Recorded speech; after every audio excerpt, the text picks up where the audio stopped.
masuk bermakna boleh pasang lah. Ukur, cari tengah dulu.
Okey, belum siap lagi.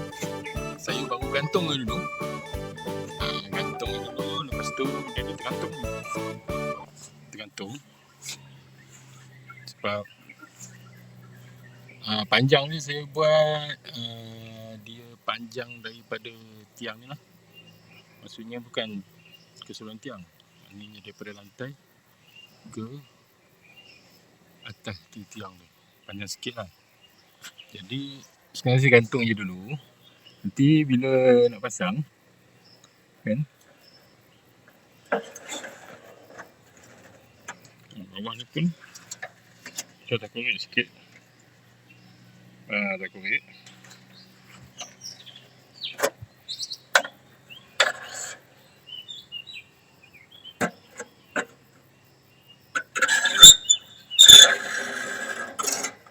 Kemudian nanti saya ikat. Bila ikat dia akan tergantung. Masa ni saya akan cari dia punya apa ni? Level dia lah. Level kesamaan dia.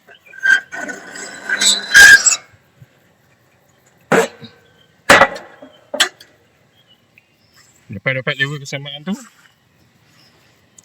lock dulu dengan simen lah. Simen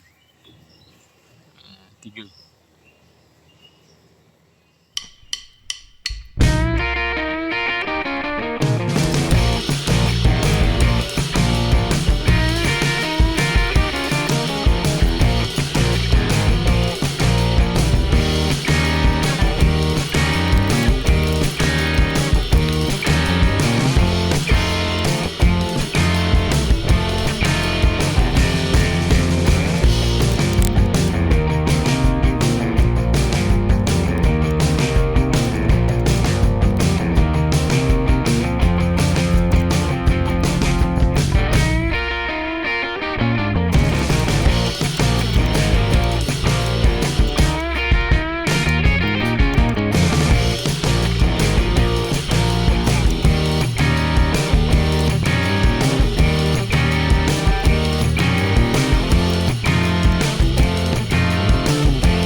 Okey, alhamdulillah sahabat.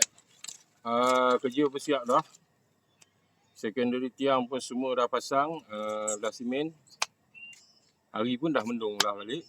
Tak tahulah nak hujan ke, mendung saja ke, wallahu alam. Kalau tengok tadi saya macam tepek-tepek je. Dia untuk pegang lah, bukan untuk bagi kuat. Sebab nanti dia akan tertanam sekali dengan lantai. Bila buat lantai, bila bumbung dah naik. Sebab lantai upah orang, kesian kalau tak ada bumbung, panas. Jadi kalau tak ada bumbung pun payah juga. Kalau bantainya hujan, nanya Pak Karim. Guru pun dah berbunyi lah. Maksudnya confirm tak confirm, tengok lah nanti.